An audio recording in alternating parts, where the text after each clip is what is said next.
Good evening, I'm Bill Maley, Brighton Town Supervisor, and I'm pleased to welcome you to tonight's meeting of the Brighton Town Board, June 8th, 2022. We will begin the open forum portion of our meeting shortly. The open forum is the opportunity during the meeting. Members of the public can share their comments with the town board. Now, if you are watching us tonight on YouTube or on our cable access channel, you will have to log into the meeting on Zoom in order to participate in the open forum. And there are detailed instructions on the Town of Brighton webpage for doing that at www.townofbrighton.org. We continue to make our meetings accessible to the deaf and hard of hearing community with our ASL interpreters. Tonight, our interpreters are Alana and Heather. Thank you both.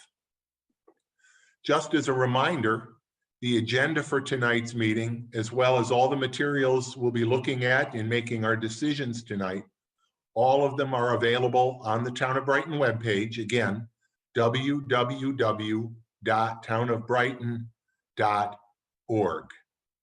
We'll start the meeting now with a pledge to the flag. I pledge allegiance to the flag of the United States of America and to the republic for which it stands, one nation under God, indivisible, with liberty and justice for all.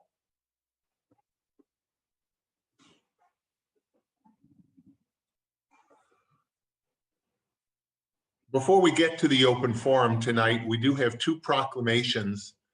And in addition, our auditors will be presenting our 2021 audited financial statements. So it will be a few minutes before we actually get to the open forum if you are here for that. We will start with our Pride proclamation. And I do want to note, as I read the proclamation, I will be referring to LGBTQ, but I want it to be clear that we recognize the broad range of authentic identities that people express themselves, but I will be referencing LGBTQ throughout this proclamation.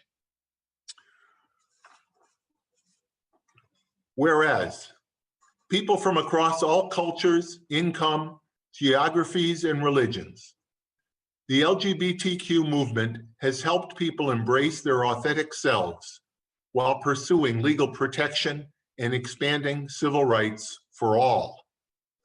And whereas the LGBTQ community has worked tirelessly for respect, equality, and their very right to exist, and while there has been remarkable progress towards acceptance and equality, members of the LGBTQ community in the United States and around the world still face an unacceptable level of discrimination and violence, often leaving them unsafe at home or with no home at all. Whereas this July will mark Rochester's 50th annual Pride Parade, which has become a staple of summer celebrations, enjoyed by members of the LGBTQ community and their allies who support LGBTQ rights.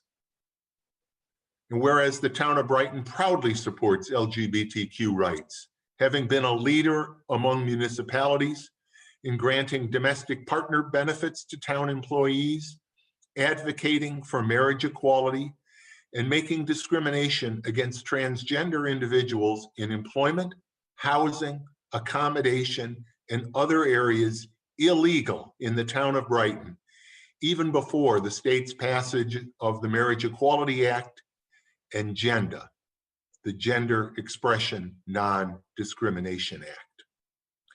And whereas a time of celebration and reflection, Pride Month reminds us to remain vigilant and continue to take action to advance the cause of equality for all members of the diverse LGBTQ community and for all Americans, especially in this contentious time as hard-won rights are under siege in many states.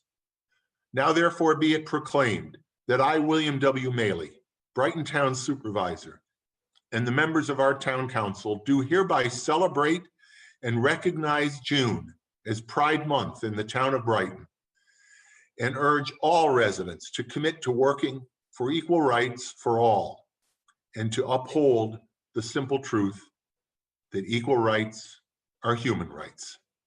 And this proclamation is signed the 8th day of June, 2022, by myself, William Maley, as Town Supervisor on behalf of the entire Town Board.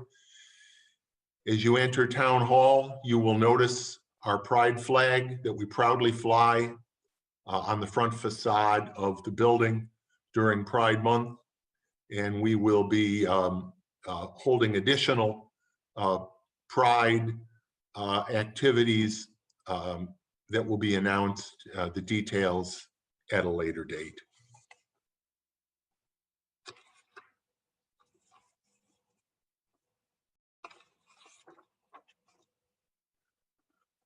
Our next proclamation recognizes Juneteenth. Whereas, ratified on December 18th, 1865, the 13th Amendment to the United States Constitution set all enslaved people free.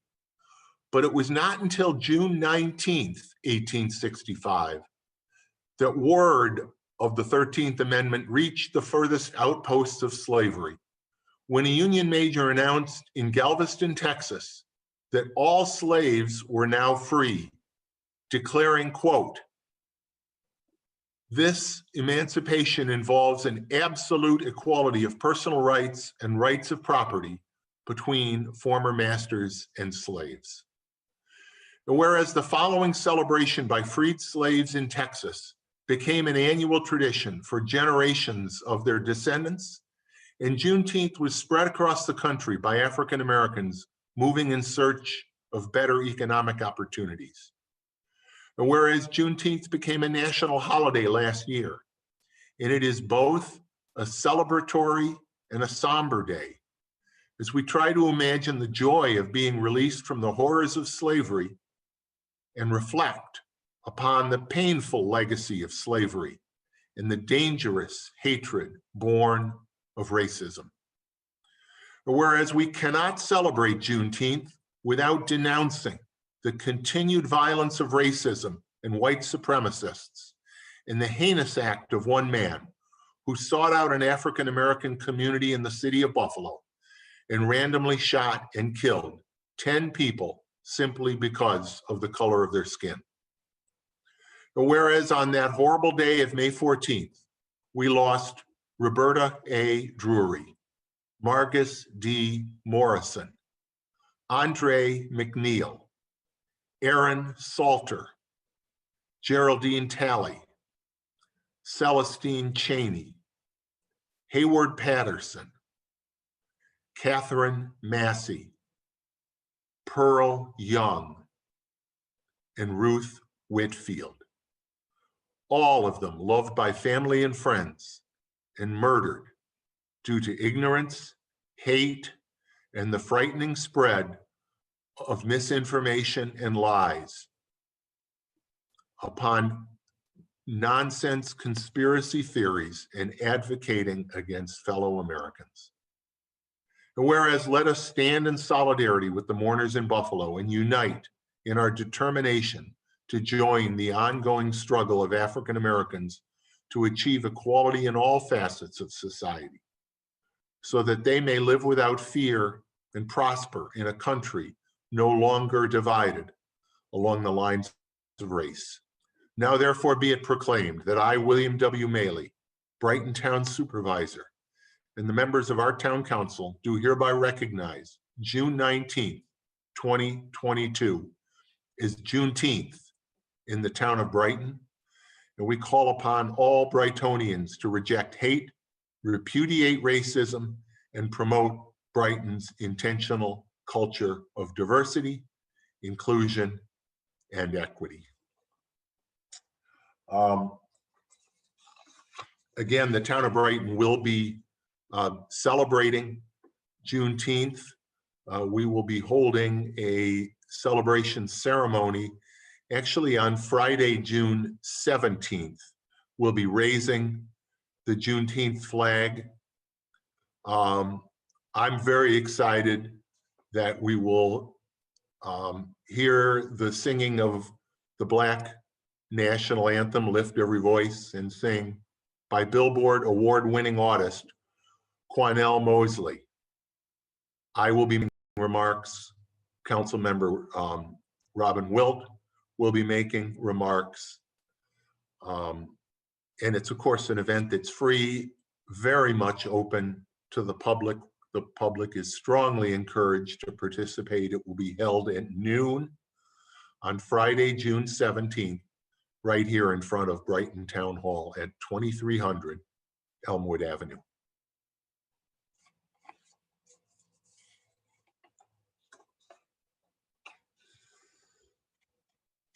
Okay.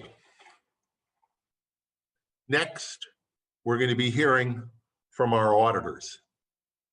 The town is in strong financial condition, even in these challenging times. We recognize then the importance of maintaining our fiscal integrity and transparency, all for the benefit of our taxpayers. Tonight, as we do each year, we'll hear from our auditors who will review our financial statements for the year ended December 31, 2021.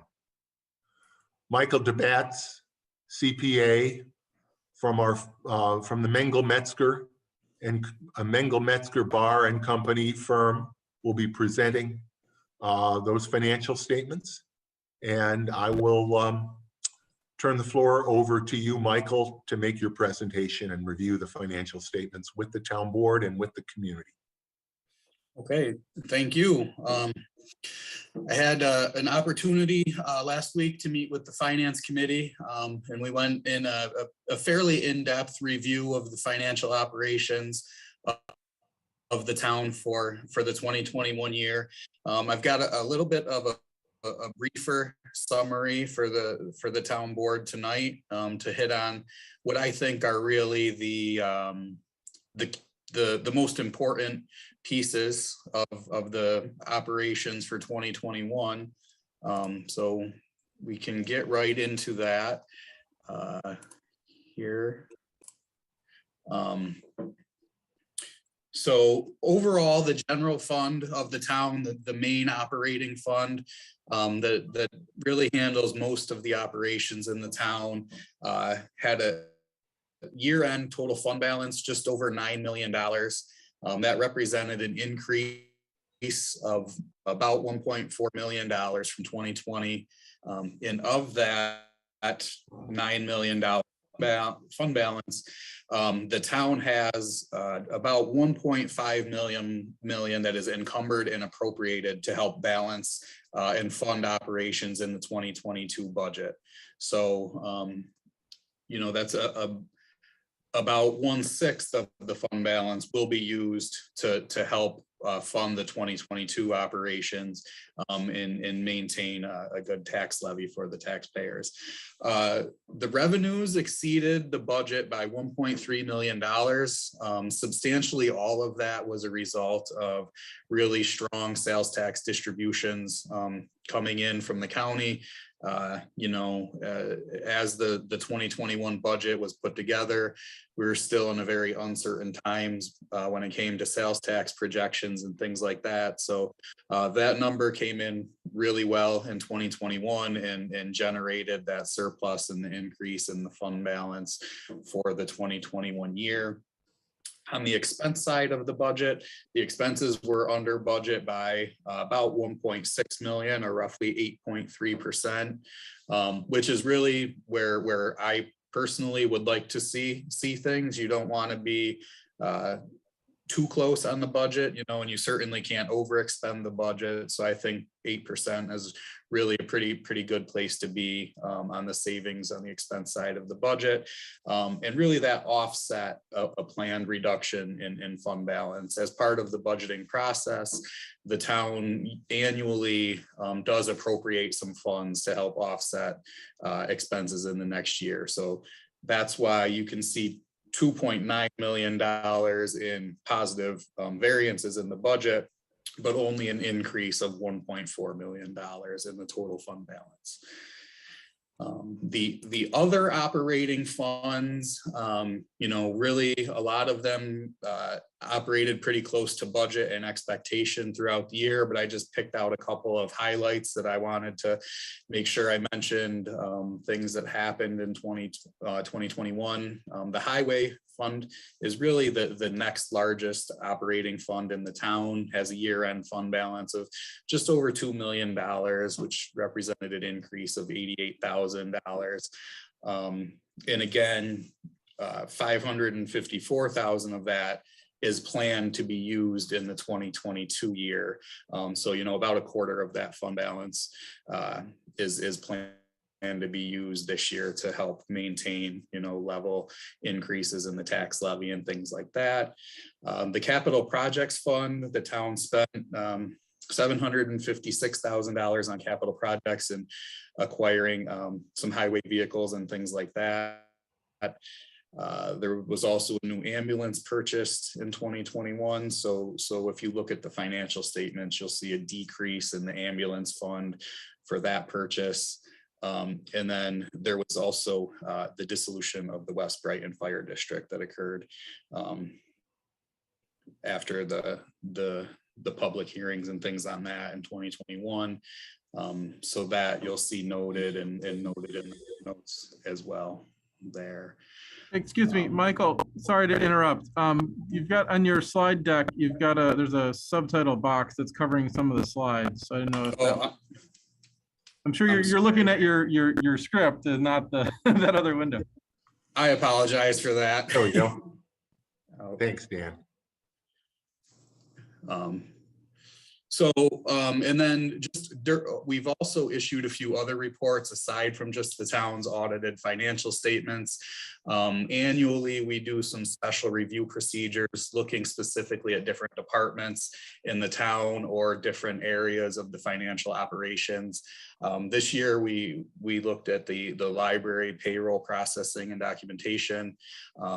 We looked at procedures over procurement and soliciting competitive pricing in the purchasing function. We looked at the police department's confidential funds and then activities related to the deposit and investment policies. We also annually look at the justice accounts, where they had about $270,000 of transactions in and out of those accounts this year. We review activity with the town clerk and the receiver of taxes accounts. And all of those, we had really good results. We had just one little minor finding that we had reported, but overall the operations and the controls and the checks and balances and all the town operations that we looked at were operating very effectively. So that's a very quick overview and touch on what I would consider a lot of the main highlights, the things that I would want to know as a town board member, a town resident, as a result of this year's financial audit. Do you folks have any questions for me that I didn't touch on? If not, and again, as Michael indicated, there was a much more detailed presentation at the Finance Committee, but also a much more detailed presentation with the actual financial statements themselves, as well as those additional statements, all available in tonight's board meeting materials. And again, we appreciate all the work that your firm did. It's a lot of work. It's a lot of time that your people spend here in the building. each year. But it's important to us. We know, and we know that the public wants to know, that the financials of the town are at the same time solid and strong, but also are transparent and open to the community. And I think with your report, we have done both of those, and most importantly, with the diligent work that our senior staff performs throughout the year, particularly our finance department led by our finance director, Paula Parker, and deputy finance director, Suzanne Zaso. Thank you very much, Paula, for you and your team for all of that. We had a good year recovering from COVID. We have great departments that are take a lot of care in making sure that the dollars that we spend are the dollars that are needed. And last year we did have that unexpected increase in sales tax, which frankly, I don't believe anybody kind of quite knew where we were going to land with that. So we have a great group that works for the town as well. So I need to give them the kudos as well. And of course, our finance committee chair, Jason DePonzio, who every week audits, or every 2 weeks audits those claims and leads our finance committee in reviewing financial decisions every town board meeting cycle. Thank you for your diligence, Jason. Thank you, Bill. And again, having such diligent department heads and a great finance department makes that job very easy. Everybody's always well prepared and has their documentation in order and is ready to answer whatever questions we have that we may throw at them at a meeting. All right. Well, thank you. Oh, sorry. Audit as well. I was just seconding Jason and saying that happens when we come in for the audit as well. Thank you, Michael. Thank you to you and your team for your report. We'll move on then to move on then to our open forum. As always, the open forum is an opportunity for members of the public to address the town board about matters, whether or not they're on our agenda tonight. We may not be able to respond to your questions, particularly if they relate to matters that are not before the board tonight, but I assure you that we listen and take your input seriously. If you would like to address the board during the open forum, as I mentioned before, you must join this meeting on Zoom, following the directions on the town's webpage if you haven't already done so. If you do want to speak, please use the raised hand function to let us know you want to speak. Each speaker will have up to 3 minutes to address the board, and I'll advise you when you have 30 seconds left in your time. Please address your comments to the board, not to other speakers. Please don't use the open forum to make personal attacks of any kind. Our goal here tonight and during the open forum that we hold at every town board meeting is to give you, the public, the opportunity to share your thoughts with the board and for us to listen thoughtfully to your input. I would also note that tonight on the agenda coming up in just a moment, we have a public hearing on the proposed Meadowbrook speed limit law of 2022, which reduces the speed limit, or which proposes to reduce the speed limit on a number of streets in the Meadowbrook neighborhood from 30 miles an hour to 25 miles an hour. And if you're here to speak to that public hearing, I would ask you to wait until we open that public hearing, and then your comments can be included in the record. But I declare the open forum portion of the meeting to be open. And if there's anyone that would like to address the board during the open forum, please use the raise hand function.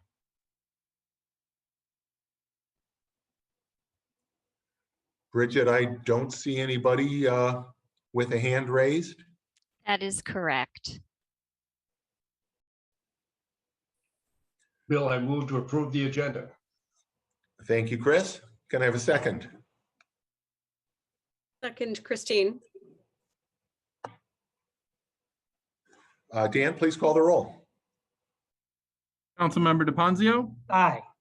Councilmember Werner, Aye. Councilmember Wilt, Aye. Councilmember Corrado, Aye. Supervisor Maley. Aye. Next is the public hearing on the proposed Meadowbrook speed limit local law of 2022. And I'll ask the town clerk, has the necessary legal notice been given in this matter?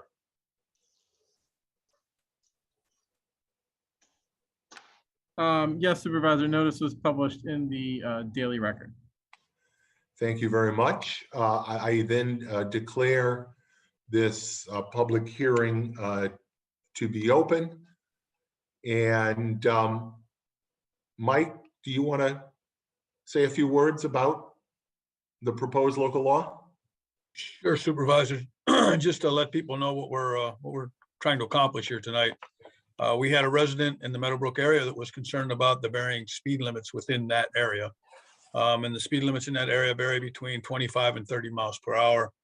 The proposal tonight would make all the speed limits in the Meadowbrook, Roby, Avalon Park, Runnymede, and Rock Hill subdivisions 25 miles per hour. So we would have a consistent speed limit throughout that area.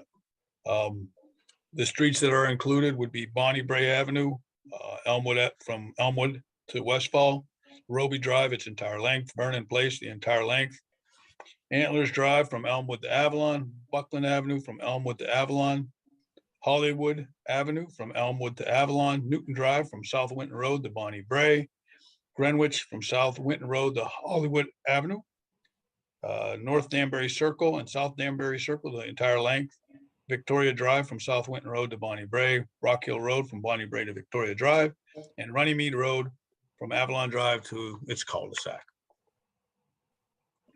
Thank you, Mike. Is there anyone here who would like to address the board on this proposed local law? If so, again, please use the raised hand function and we'll recognize you.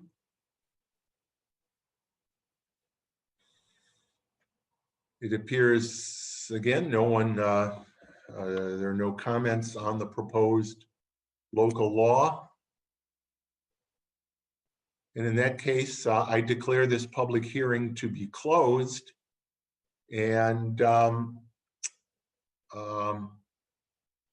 Chris, I'll ask for a motion. Yes, Bill, on the proposed Meadowbrook speed limit local law amendment, I move that we adopt the resolution before us. Second, Robin. Thank you. Any discussion? Hearing none, then I'll ask Dan to please call the roll. Councilmember DePonzio, Aye. Councilmember Werner, Aye. Councilmember Wilt, Aye. Councilmember Corrado, Aye. Supervisor Maley.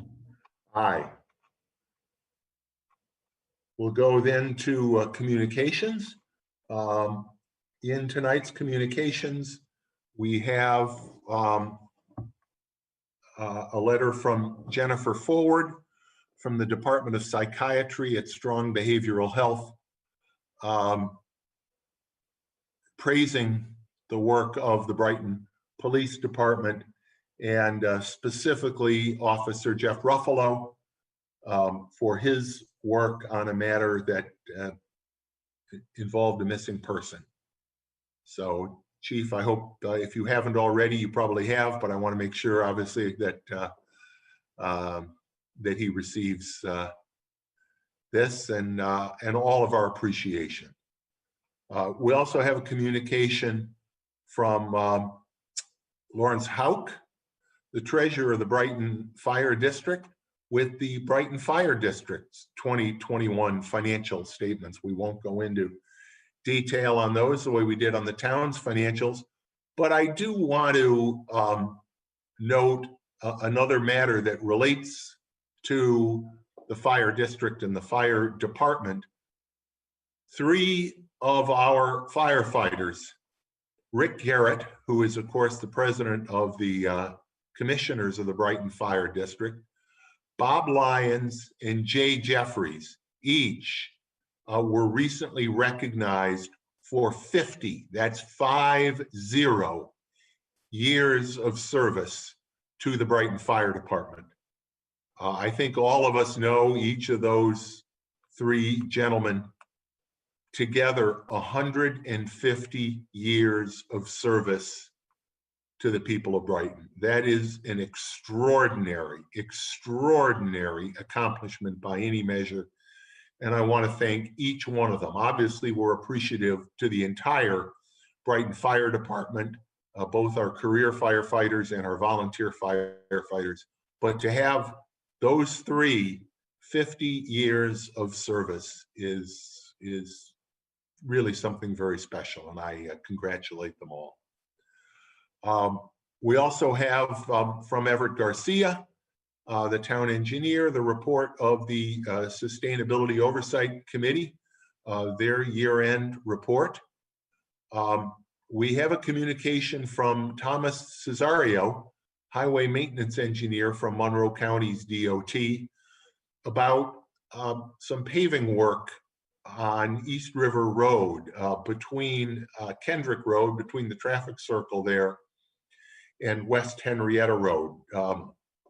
Presentation was made to the Public Works Committee earlier this week about a repaving project on that stretch of the road, and the plan to ask the town board to be allowed to do night work in that area. The expectation is 2, at the most 3 nights of night work to pave that area. Their goal, of course, is to try to avoid the heavy traffic in that area during normal business daylight hours. That will come before the town board at a public hearing that I expect will be held at the first town board meeting in July. So more to follow on that, but that is, again, that stretch of East River Road from Kendrick to West Henrietta Road. Finally, from Jeff Frisch, the Executive Secretary to the Planning Board, is the Planning Board's advisory report about the proposed incentive zoning proposal for, it's really an amendment to the existing incentive zoning approval at Jewish Senior Life on Summit Circle, to add a couple of new buildings and make some other changes out there. So that report is included here. Can I have a motion to receive and file those items of communication? So moved. Second, Christine. Thanks. I heard Jason, I believe, and then Christine the second. Any discussion on any of those? Hearing none, Dan, please call the roll. Councilmember DePonzio, Aye. Councilmember Werner, Councilmember Wilt, Aye. Councilmember Corrado, Aye. Supervisor Mailey. I'm sorry, I didn't hear Councilmember Warner. Was that a? He gave a visual thumbs up. Okay. There's a mute issue. Okay, all right. And I vote aye as well. Next, moving on to our committee reports, starting with Community Services. Robin. Bill, the Community Services Committee has not met in the intervening timeframe since our last town board meeting. I do, however, have a few quick updates from our Parks and Recreation Department heads. From our Recreation Department, summer registration is in full swing, with registration open for residents and non-residents alike since May 17th. So please check the website for full program details. Additional programs are being added regularly, so please continue to check in periodically to be updated on our offerings. Our website again is www.townofbrighton.org/rec. REC. The summer concert series schedule is now set. The Bands at Buckland will take place on Tuesday evenings from July 12th through August 16th. And that again is at Buckland Park, 1341 Westfall Road, on evenings from 6:30 to 8 p.m. We're excited that the summer season will kick off with a performance of the Brighton Symphony Orchestra. And the full concert schedule is available on our website. As always, we extend a warm thank you to our sponsors, Wegmans, ESL Federal Credit Union, St. John's Living, and Friendly Senior Living. The Brighton Town Hall pool is scheduled to open tentatively the weekend of June 24th, pending successful completion of lifeguard recruitment and hiring. Our summer farmers market, of course, is still in full swing on Sundays from 9 a.m. to 1 p.m., and that is in the Brighton High School parking lot. And then from our Parks Department, there have been no major updates since the last report. However, the court resurfacing project at Buckland Park, which began on May 19th, is almost finished, or perhaps even finished by now. The Parks Department just needed a couple of nice days to get all of the lines painted, and then that project was pending completion. The department continues to struggle to keep up with grass growth in all of our parks. And in addition to our contractor cutting once per week, park staff has had to make additional cuts on the athletic fields each week in order to keep them playable. And we ask for your forbearance and patience. Our staff is doing their utmost to keep those fields at the appropriate height. In upcoming events, of course, Bill did mention our Juneteenth flag raising, which will be on Friday, June 17th at noon at Brighton Town Hall. And then in addition to that, in support of developing Brighton's climate action plan, the town will be hosting an event in conjunction with the Brighton Eco Fair on Sunday, June 19th from 10 a.m. to 12 noon. And that will be on the lawn in front of Brighton High School, where our consultants on the climate action plan, Barton and LaJudas, and the Town of Brighton Sustainability Oversight Committee will launch the town's proprietary Climate app, an interactive experience where you can offer feedback on sustainability issues throughout the town in our 6 different focus areas. The event will feature a climate walkabout and is focused in particular on youth engagement in the development of the climate action plan. And please remember also that our public comments on the draft climate action plan remain open on the plan website. And that site is www.townofbrighton.org/climate-action-plan. And then in addition, to make up for our spring semi-annual secure document shredding event that had to be canceled due to a mechanical failure of our shredding truck, the town will be hosting a makeup event on Sunday, July 31st from 9 a.m. to 12 noon at the Brighton Highway Department parking lot. That's 1941 Elmwood Avenue. We apologize for any inconvenience, but we're gonna make that event up prior to our next event, which will be in the fall.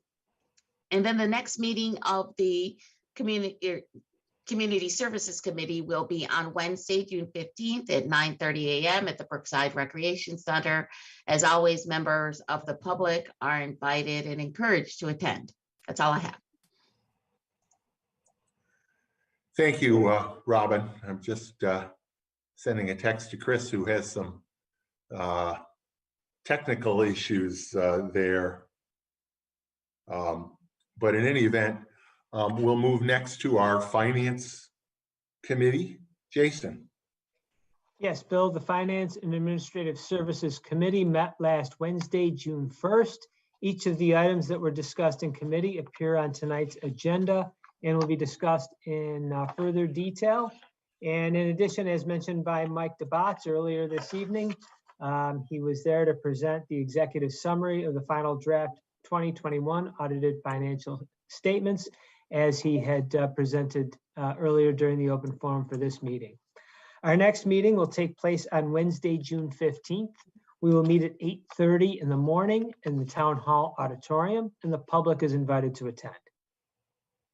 Thanks very much, Jason. I know Councilmember Warner is having some technical issues, So I'm going to skip ahead to the Public Works Committee and ask Councilmember Christine Corrado to go next. Thank you. Public Works Committee met yesterday morning. It was a very full agenda with a very long report to follow, but I'll do my best to be as concise as possible. We began the meeting with a resident from Wyatt Drive who voiced concerns regarding the pavement on the roadway there. Wyatt Drive is scheduled to be milled and repaved this season, and the resident is concerned that large trucks and delivery vehicles have an issue negotiating the cul-de-sac. He requested that the cul-de-sac be made wider by reducing the island size. In addition, water pools on the street, and there's concern about overall drainage along the roadway. Widening the turnaround appears to be the critical issue. So the town will evaluate the installation of a dry well at the cul-de-sac to alleviate the ponding along Wyatt Drive in the turn area. Additionally, the highway department will review the possibility of widening the roadway within the cul-de-sac by using the stone base that was installed previously. So hopefully that will mitigate those challenges on that bit of street. We had an updated presentation from the owners of Quickly's who are seeking to revamp the service station, the gas station in 12 Corners. The application had been initially presented to the planning board in July of 2021. The project on the southeast corner of Monroe Avenue and Elmwood Avenue intersection at the existing mobile gas station site. It will include a new convenience store and gas fueling station. The fuel pumps, initially the presentation was that the fuel pumps would be located in front of the station prominently on the corner. The planning board suggested that the applicant consider making an incentive zoning application to the town board and relocate the fuel pumps to the rear of the parcel and place the building in the front. The applicant presented a revised layout, which considers the planning board's suggestions to the Public Works Committee at the January meeting of Public Works. The revised layout requires an incentive zoning approval from the board. Public Works Committee was supportive of the layout, but suggested more modifications that would be more in line with the community's vision for 12 Corners as stated in the comprehensive plan and in other input. So the applicant has presented a revised application. This application includes revised building architecture, where each side of the building will be finished to eliminate the perception of a rear side to the building. So all sides will look like main facades. Landscaping will be embellished throughout the site. Additional windows and access have been provided along the Elmwood Avenue side of the building. The proposed building will include 2 access points, one at the front and one in the rear. The application includes a bike rack, a bike repair station, an EV charging station, and landscaped area along the Elmwood Avenue side of the building. Public Works Committee is supportive of the layout, but suggested that the applicant modify the building architecture further to be consistent with a village setting and the character of the rest of 12 Corners.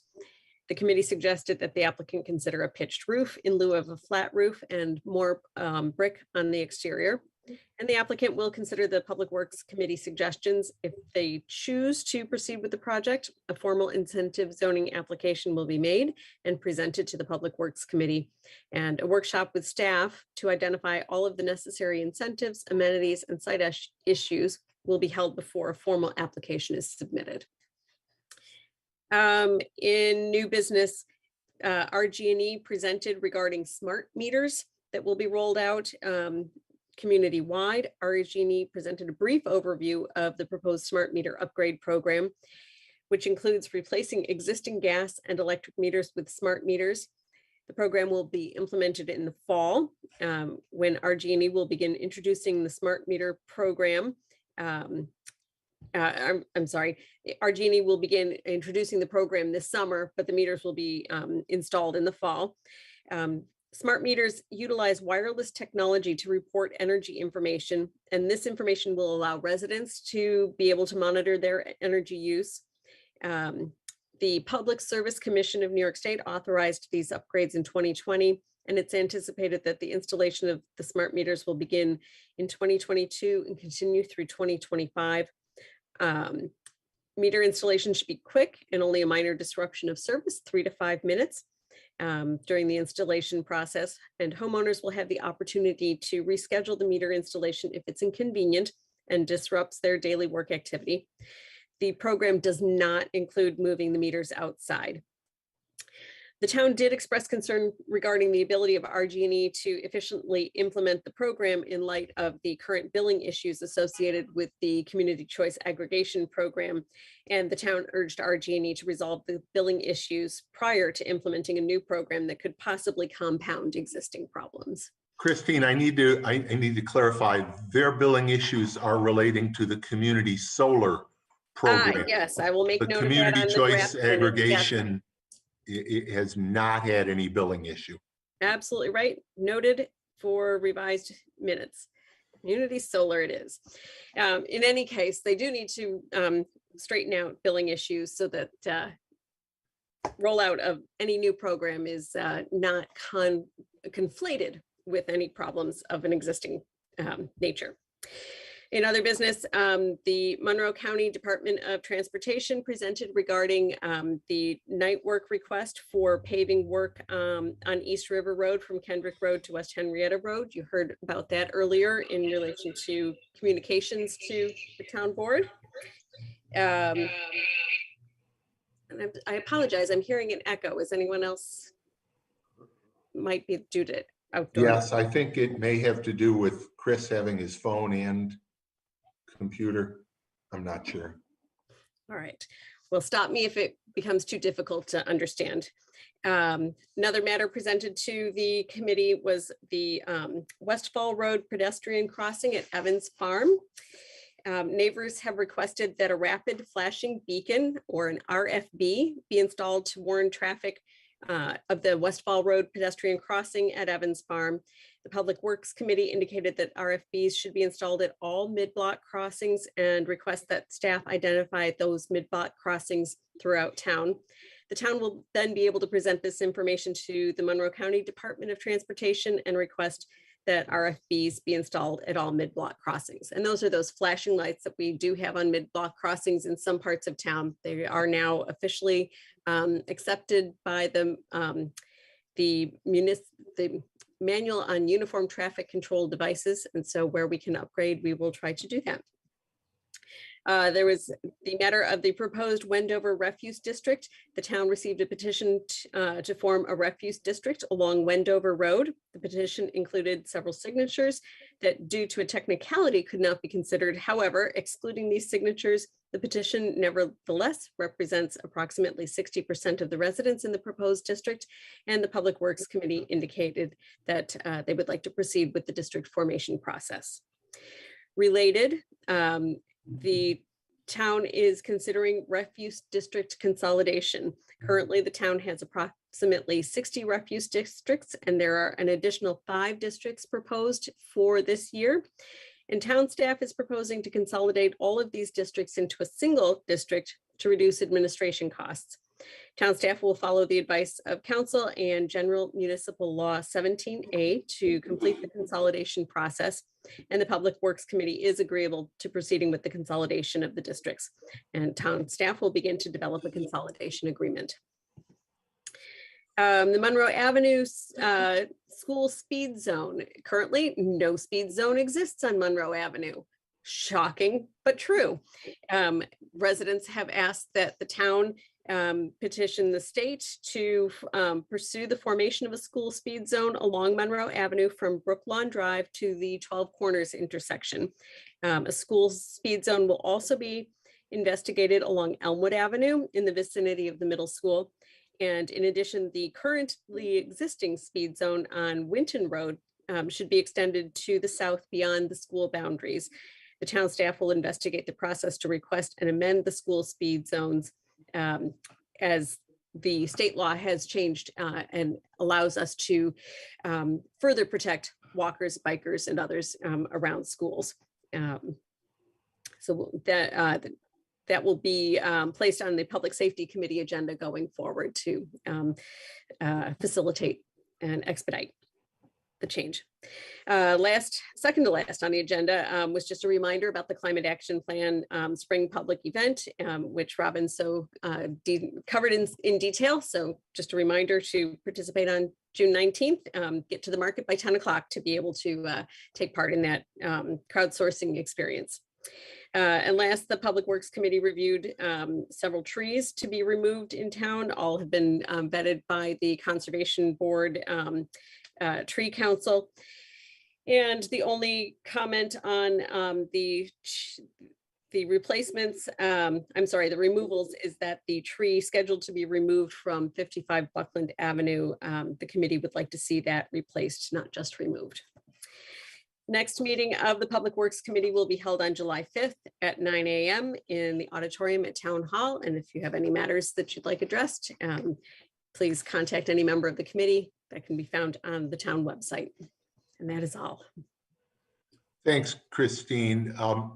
Chris, if I can hold you up just for a second, I want to go back because the issues of billing by RG&E have risen to a crisis level, and their utter failure to properly bill participants in our community solar plan is simply unacceptable. Both RG&E and Icon Source Power have very honestly failed our community, failed those residents. And I think I made that, we did have RG&E's government rep there at our Public Works meeting yesterday to discuss the smart meters, which will involve a whole new billing system.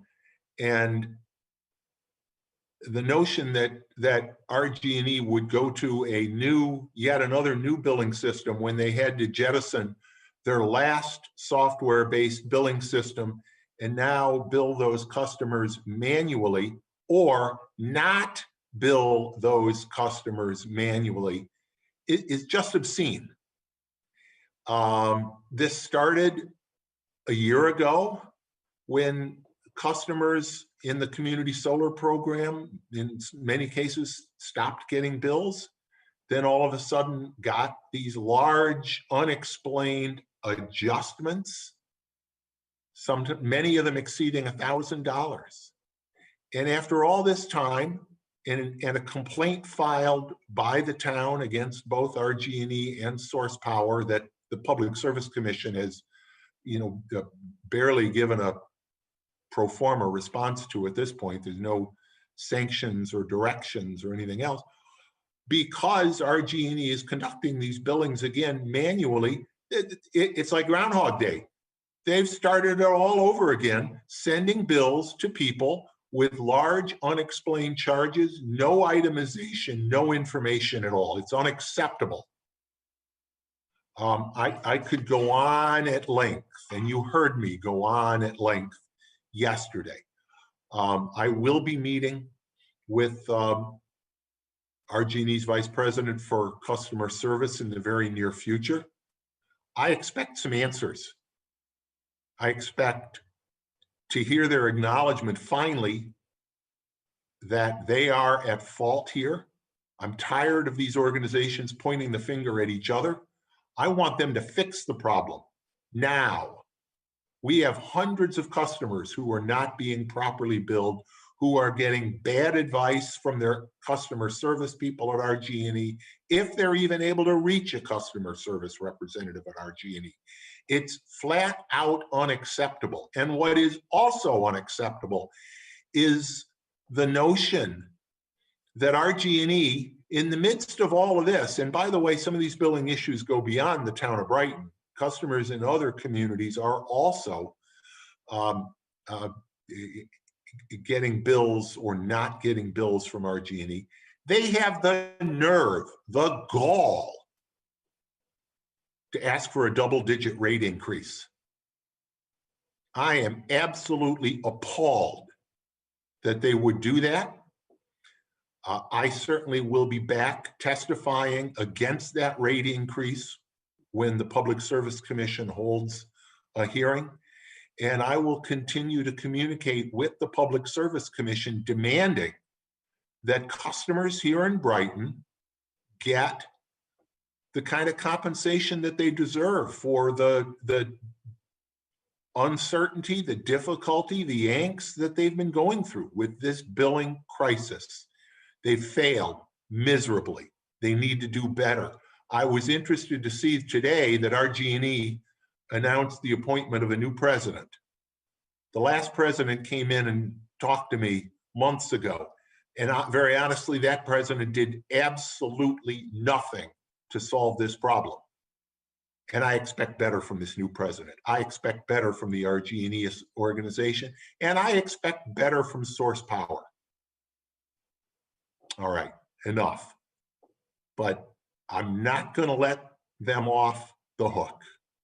And for those of you out there that continue to have billing problems,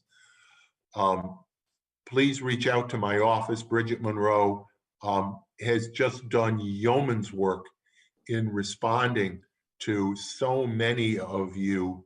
One thing that would be very helpful if you do call my office, please have your bill available, especially if you're able to scan it and send it to my office so we can see exactly what's going on. Because frankly, the stories are different. Different people are experiencing different billing problems. So when we can see your bill, it really helps us to reconcile what exactly is going on.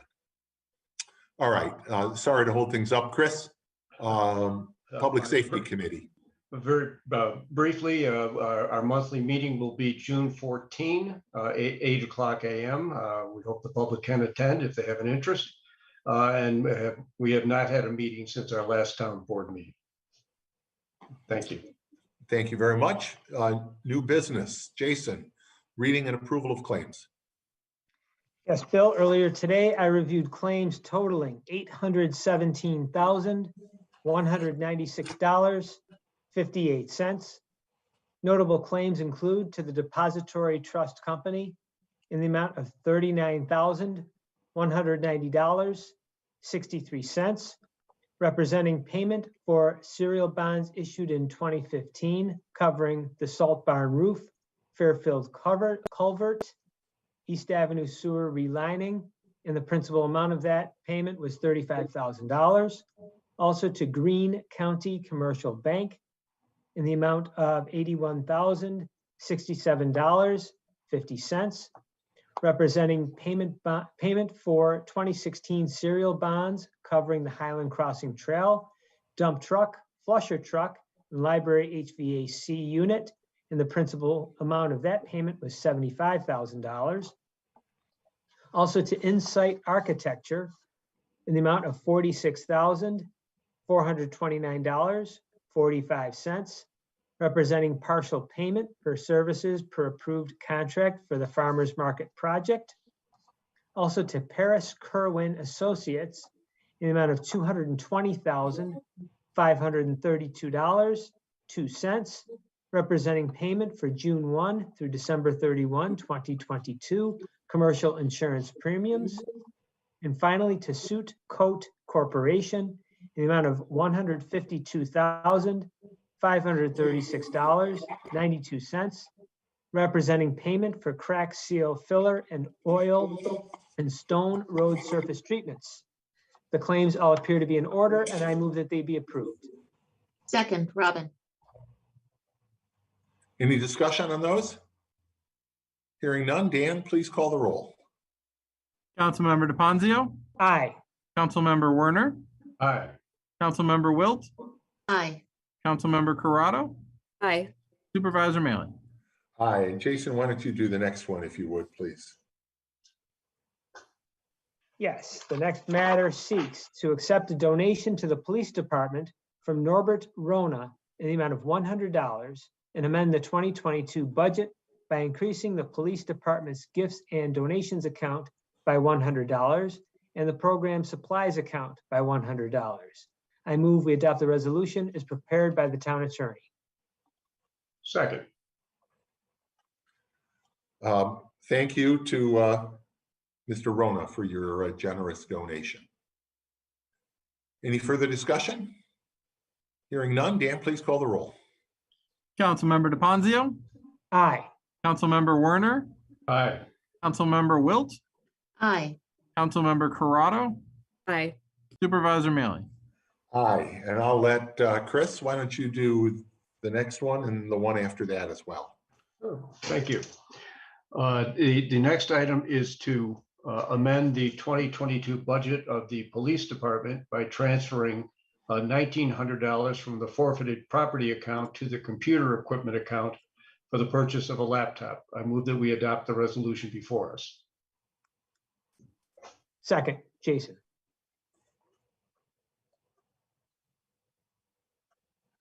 Chief, anything you want to say about that laptop? No, it's just a laptop that's going to be used by one of our task force officers. And we have the opportunity to use forfeited funds. So there'll be no cost to the taxpayers. That's the good news. Thank you. We have a motion seconded. Any further discussion? Hearing none. Dan, please call the roll. Councilmember DePonzio, Aye. Councilmember Werner, Aye. Councilmember Wilt, Aye. Councilmember Corrado, Aye. Supervisor Mealy. Aye. And one more. Chris. Bill, the next item is to approve the appointment of Trisha Stico to the position of Office Clerk 3 in the Police Department. I move that we adopt the resolution before us. Second, Robin. And Chief, would you like to talk about Sure. this one? Sure, Ms. Stico's a Brighton resident. She's a graduate from St. John Fisher College. As you know, we've struggled for a while now replacing some of our records clerks. We finally have identified a candidate. We'd like to get her started Monday, actually. And I think she'll be a good fit for the department. We'll be up to full staff on our professionals, civilian staff. Great. Any further discussion? Hearing none. Dan, please call the roll. Councilmember DePonzio, Aye. Councilmember Werner, Aye. Councilmember Wilt, Aye. Councilmember Corrado, Aye. Supervisor Mealy. Aye. Jason, why don't I have you do this next one? Yes, the next matter seeks to approve title changes to the Justice Court and amend the non-represented employee salary and wage schedule in the authorized table of organization to reflect said changes. I move we adopt the resolution as prepared by the town attorney. Can I have a second? Second, Christine. And I think, well, I see Trisha Van Putty, our HR director, and I see Paula Parker, our finance director. Are both here if anybody has any questions about these positions within the court. They were reviewed at length at the Finance Committee. Hearing none, then I'll have Dan please call the roll. Councilmember DePonzio, Aye. Councilmember Werner, Aye. Councilmember Wilt, Aye. Councilmember Corrado, Aye. Supervisor Mealy. Aye. Christine, the next matter. Happy to do so. The next matter seeks to approve the appointment of Tyler Richiel to the position of laborer in the. No, actually, Mr. Farrell. I jumped ahead. You jumped Mr. Farrell. Poor Mr. Farrell. We still want Mr. Farrell on board as well, and promoted. So the next matter seeks to approve the promotion of William Farrell from laborer to skilled laborer in the Public Works Department. I move that we adopt the resolution before us. Second, Robin. Mike? Sure. Tim Springer recently retired. He used to run our sign department, or did run our sign department. Billy Farrell worked very closely beside Mr. Springer. We posted the position like we do for any position. Billy Farrell was the only one to apply for the position. He is the right guy for the position. He has been working, like I said, closely with Tim Springer. He is familiar with the MUTCD requirements. We shouldn't miss a beat with Billy going into that position. So feel good about this promotion. And that's saying a lot because Tim Springer did a great job for us for a lot of years. He sure did. We have a motion and a second. Any further discussion?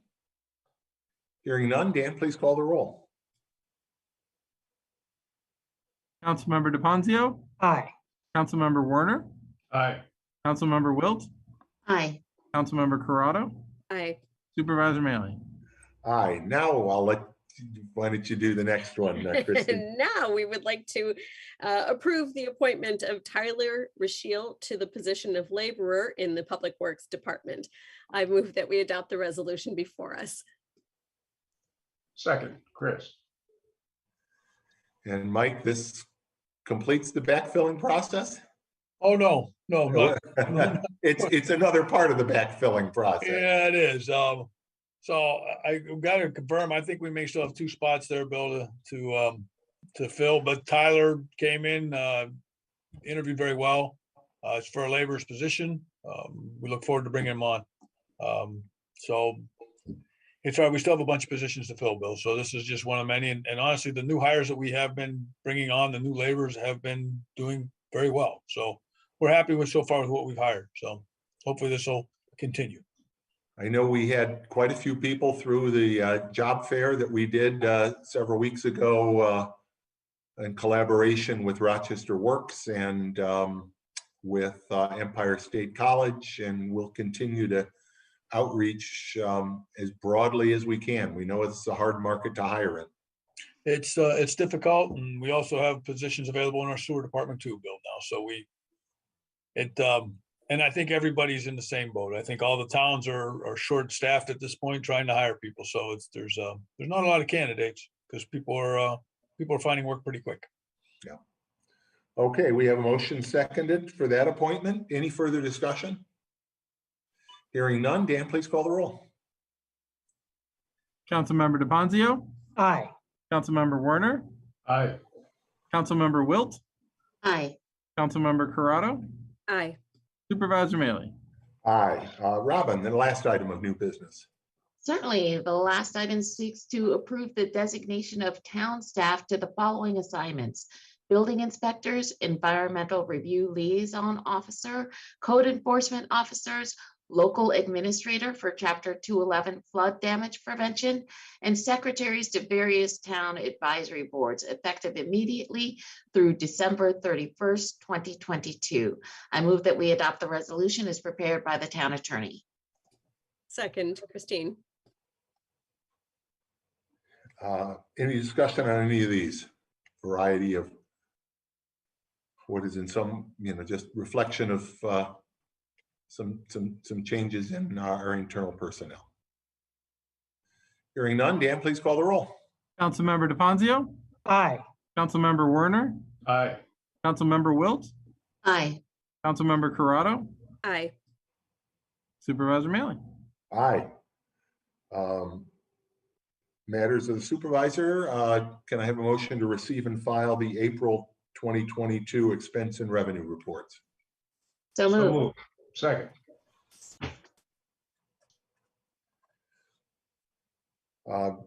Any discussion? I'll just note, of course, as always, we'll have a fuller report on that when we finish the second quarter. This is the first month of the second quarter. Dan, please call the roll. Councilmember DePonzio, Aye. Councilmember Werner, Aye. Councilmember Wilt, Aye. Councilmember Corrado, Aye. Supervisor Maley. Aye.